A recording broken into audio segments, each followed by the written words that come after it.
gather around, get your glasses, old man. Full class. Yeah.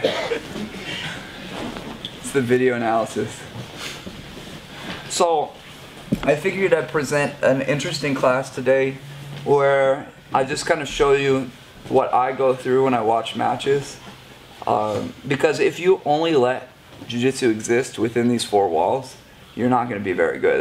That's the the real situation, the real reality of it is that if Jiu-Jitsu, the information that you receive only comes from me and your teammates, I mean, you'll get good, but if you're not exposing yourself to the wider Jiu-Jitsu community and all the wide variety of philosophies and techniques out there, you're just limiting yourself. So a big part of my own progress is video analysis, watching videos, learning what I can from them. And there's a time and place for this. And I feel that the best time for it is when you're not preparing for competitions, because it's more expanding your horizons, which is why we haven't done any video analysis the past couple of months, because we've been getting ready for PANs. Now we do have Worlds coming up at the end of May, I believe. So there's not that much time, so we're just throwing in a week of video analysis here. And we're focusing on some of the techniques and people that we saw do well at this last weekend's PANs. And one of those people that did very well was Michael Liera. He's somebody that comes off being the champion in purple belt at weight and open weight. He's a very accomplished practitioner out of Atos, San Diego, Andre Galbao's student. Prior to that, he was studying with the Rivero brothers. So he's had some very accomplished teachers as well and a wide variety of influences. So he also won at the lightweight brown belt. That's my division, hence the interest. So we're going to observe in its entirety kind of the strategy. We're not really focusing on any techniques, so we're just kind of sitting here and watching and listening. So let's take a look at this opening sequence here. Michael Liera is the one in the blackie. So first off, this is actually kind of an interesting sequence. He's known for his guard pulling and his guard. He has very wicked passing as well, but you probably won't see him doing too many takedowns. So right here, I want you to notice how he pulls guard, because as we've been discussing before, is that pulling guard is not easy at all. So he's going to have his right foot forward, so look at his right foot right here, and he's going to make a grip with his left. You see how he gripped the collar with his left? And now his hand is going to post on the mat, and his feet are going to kind of swing in, kind of like in this motion. His feet will swing in, and keeping the feet very far away. And watch how after he posts, his right hand will then transfer to the collar. Check it out.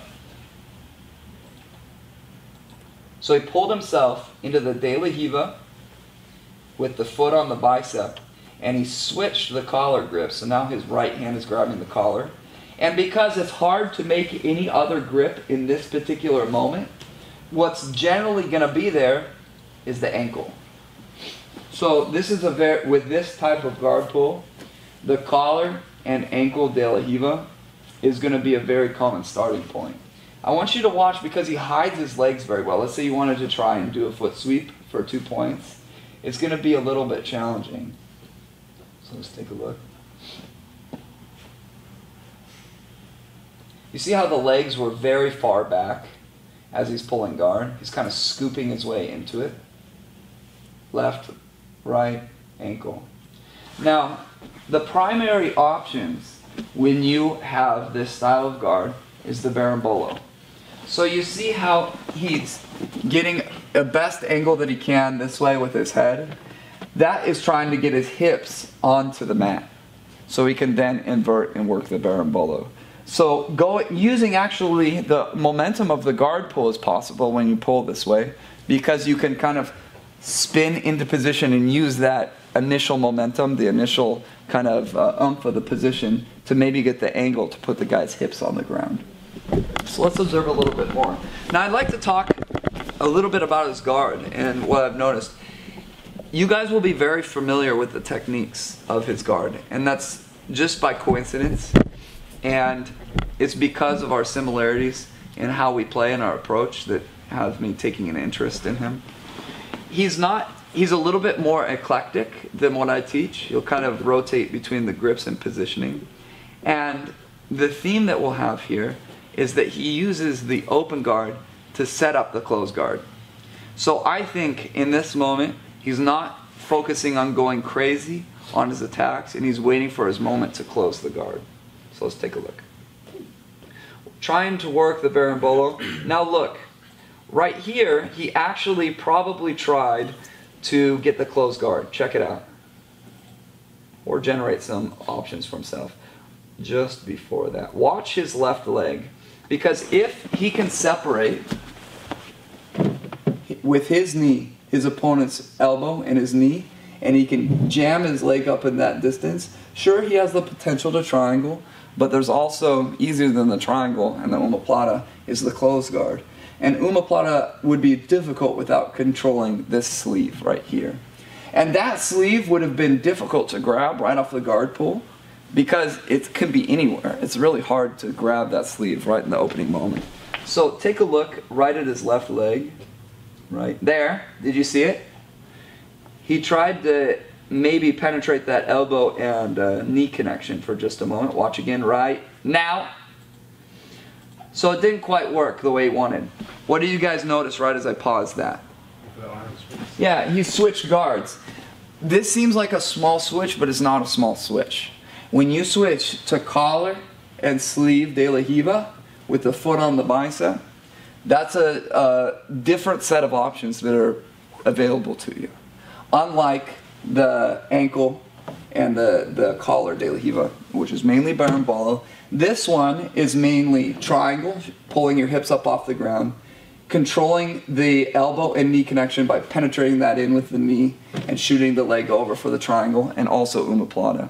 And it's kind of interesting because the same things that lead you to the triangle and the omoplata lead you to get the closed guard. But sometimes the closed guard is just ridiculously easier than those two, because you need to kind of manipulate his body a little bit more. So let's check it out and see where this collar and sleeve de la Hiva goes. I actually would like to rewind, because you can look at this from the perspective of maybe I don't want a berimbolo, maybe I want that grip, and what the opponent is trying to do, which makes this possible, is he's trying to kill the de la Hiva hook by pushing it down with his hand. And where does that leave you? It leaves you with a very predictable placement of the arm. So you're kind of getting more of the grips that you really want. Even if you're a really good berimbolo guy, you have a little bit more control when you grab both of the posture and the sleeve, in my opinion. This is pretty cool, what just happened right here. So the opponent is looking to gain control of the leg and feeling a little bit insecure about the position of the guard. He puts over the lasso, but he doesn't put in a full lasso, he puts it on the bicep, just in case.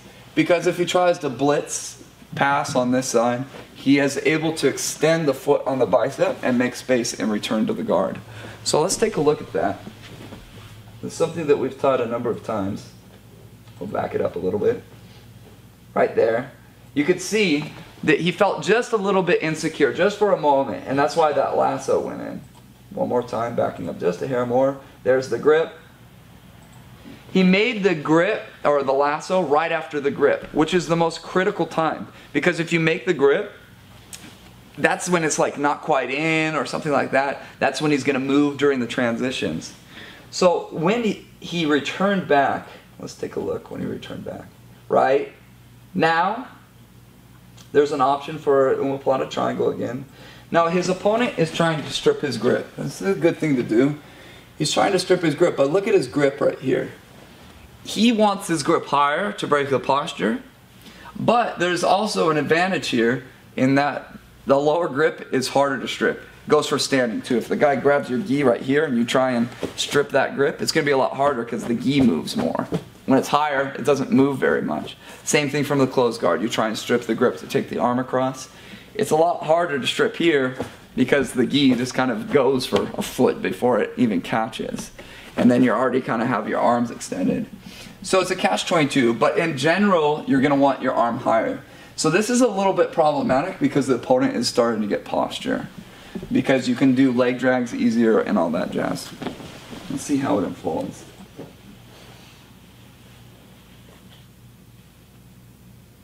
Right there, did you notice? Maybe not. He adjusted his grip higher. He was very patient from the open guard. And this is something that maybe we could learn from. Because if you're comfortable in your guard not getting passed and all that jazz, then you have a bunch of matches throughout the day. You can't go out there and give 1,000% on your first one and then be gassed for your opponents who are just going to be monsters by the time you get to the finals. So just kind of patiently waiting. The opponent didn't seem to do much with a little bit of the posture that he gained, and he actually returned to combat base and he improved the grip a little bit higher.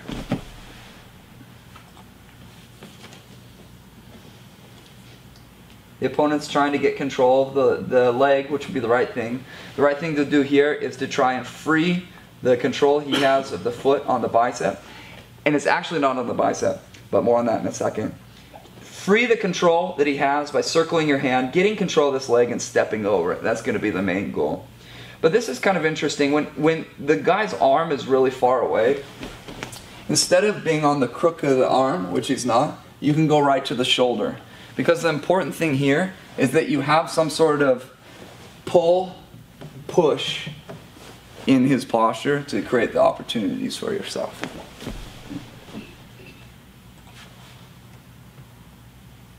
Again, trying to strip the grip.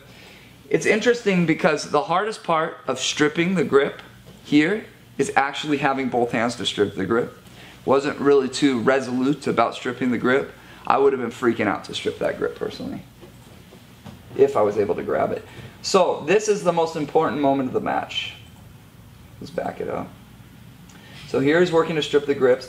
And now look, this elbow, Mike is sensing it's coming a little bit disconnected from the knee. And watch, right there.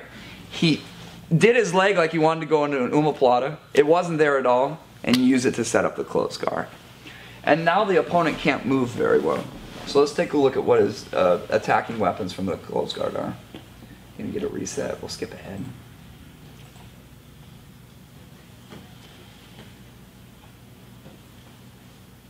So, what's the first thing that we're gonna work to do here?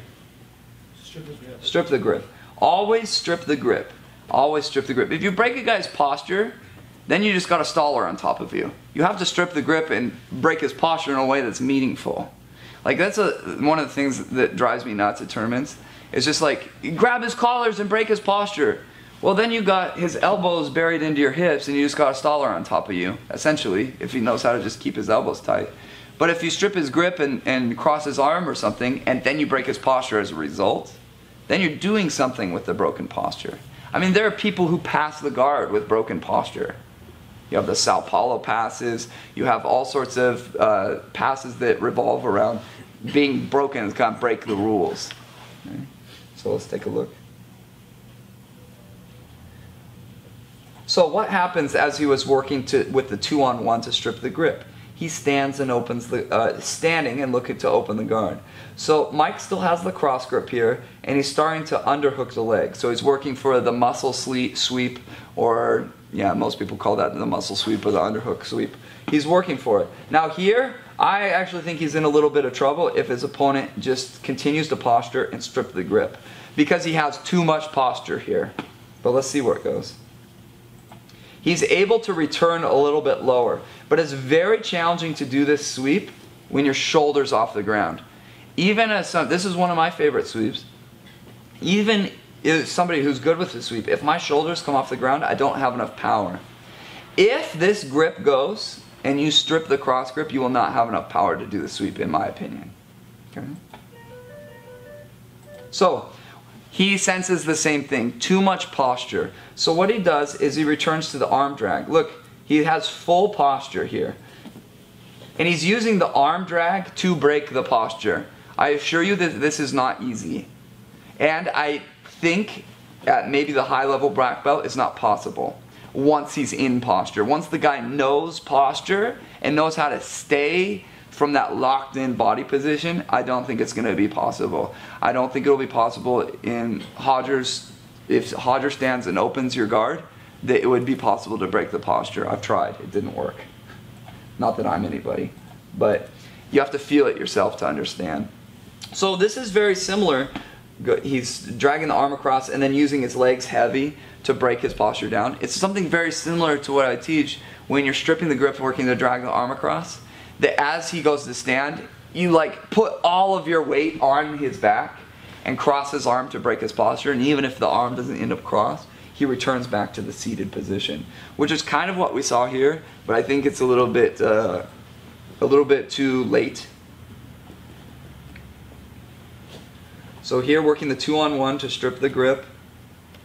Very patient. You notice the patience. There's no sense of urgency here. It's early in the match. Now Mike is making the grip here on the leg. Anybody know what he's trying to work with the arm control? Flower sweep, of course. And that's probably the Shanji influence there. So look, what does the opponent do? Did you see?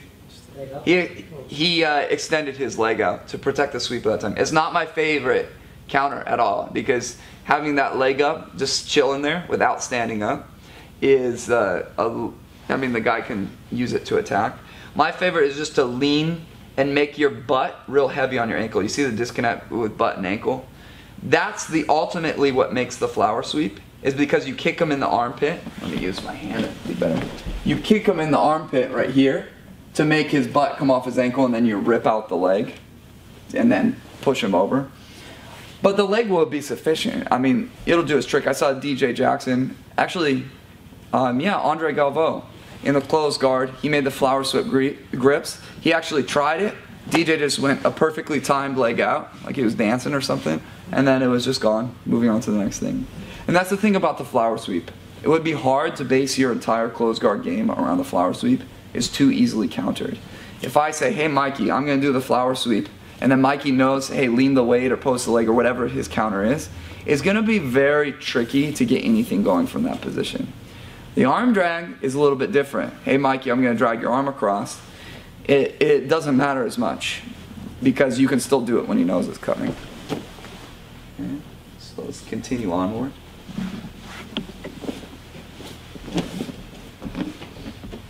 So his leg is still posted. He does a good thing here and stands. And again, we're coming to a little bit too much posture. I like to hit the sweep as he's going up, or be resolute in dragging the arm across and breaking his posture like I was describing before.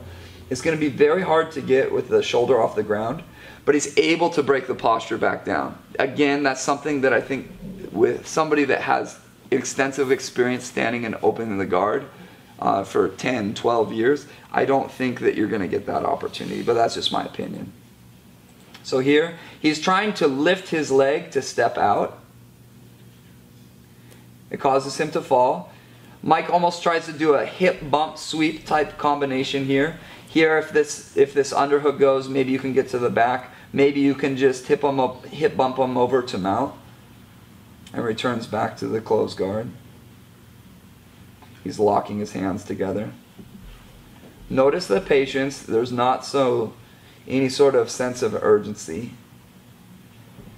Now here he's got the 2-on-1 of the arm, and he starts to cross it. He just crossed it. And the reason that I think it was easy should not be understated. I think that arm drag was really easy because he just completely distracted him for a minute and a half with other things. You have to understand that if you're just trying stuff that you don't really want, and you establish a rhythm between the two of you, but you still have that ace up your sleeve, and then wow, right after you kind of disbalance them or something, then I think that's going to be more effective. And he's doing it here on the Hodger Gracie side. This is the side that Hodger does. This isn't the side that I do.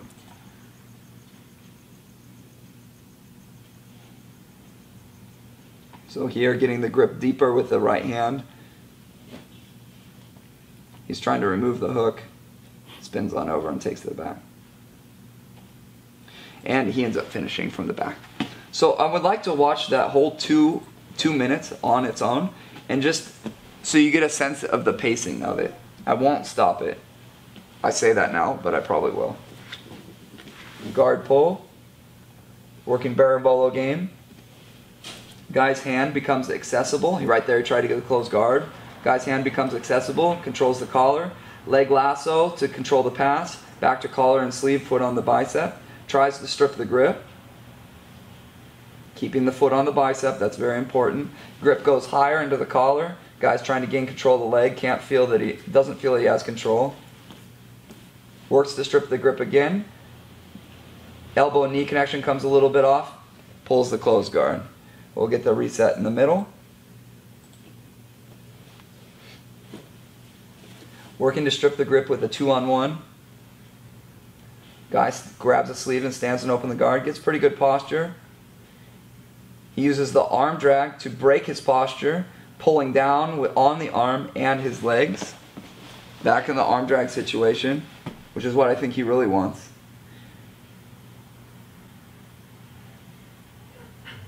Pace of the match is slowed. Go into flower sweep. He posts his leg. Guy chooses to stand up. No sleeve. He picks up on the collar. Tries to step out. Loses his base. Almost get the hip bumps. Locks his hands together. Drives back. Mike still has the cross grip. He returns his hands on his belly. He gets the 2-on-1. A big bump of the hips. Hip escape. Grabbing the armpit. Improve the position of the right hand to you're grabbing nice and deep there. Body triangle-like position. He tries to remove the hooks. You just roll completely all the way around, get your hooks in, and then work for the back control. So, let's take a look at another match here and see if we can't discern any patterns. This one's a little bit more interesting. We'll give you something to play with. But I feel that the philosophy of that match is very important. Close guard, open guard, how you pull, the gripping structure of how you pulled the open guard. How you systematically improved your grips to be able to achieve the closed guard, and then attacking with a ferocity from the, how you doing? Attacking with a ferocity from the closed guard and getting the sweep there. So let's see if we can discern any patterns. The beginning of this match is cut off, so we've already pulled guard. Now this is pretty cool. This is something to play with here, and something that we have not gone over too extensively, which is the collar, or the collar is fed underneath to the De La Riva. So you're not grabbing the ankle, you're grabbing the collar. And then instead of just controlling the arm, you're leg lassoing the arm. You see, so that might be a position to play with. Kind of memorize those grips. Maybe to start out with, you can just play De La Riva with the far side grip and leg lasso it. It's a pretty tricky position to get out of. And it's actually pretty cool how it connects with some other guards. Let's check it out, because he gets out of it. Here the grip goes. He wasn't too stubborn on the grip, and he's backing away. And the grip that you still have when he backs away is you have the sleeve. So what do? You switch to collar and sleeve on the opposite side. I call it collar and sleeve De La Riva, even though you're going to see the foot on the hip here, which is better, by the way, because you control his distance. So same position as we saw before, but opposite side. So we see that he's a little bit, he can play both sides with this style. And now we're in just the De La Riva, collar and sleeve, foot on the bicep. So identical to before. Guy's trying to control the leg. And Mike was trying to make a grip into the spider guard on the other side. Back to collar and sleeve De La Riva. And that was an important moment right there. Let's go back. So what he did is the same thing as before. Penetrating the elbow and the knee connection. Maybe working an omoplata here. Omoplata isn't there. Closed guard. Let's see what options we have here. 2-on-1 the grip on Hodger Gracie's side. Working to cross the arm behind the tricep. Cross grip. Foot on the ground. He's trying to mess with his base in this space. He's trying to almost sweep him this way to kind of distract him. He's not trying to sweep, just trying to distract. Jam the arm over. So that's a really good tip of kind of messing with his base, almost like a flower sweep on the other side, and then a big hip escape into the arm drag. It's a pretty cool one. Check it out. Right there, you see him?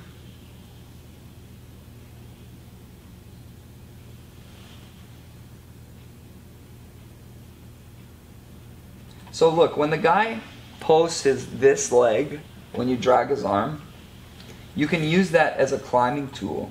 Watch this. Leg posted, watch his right leg.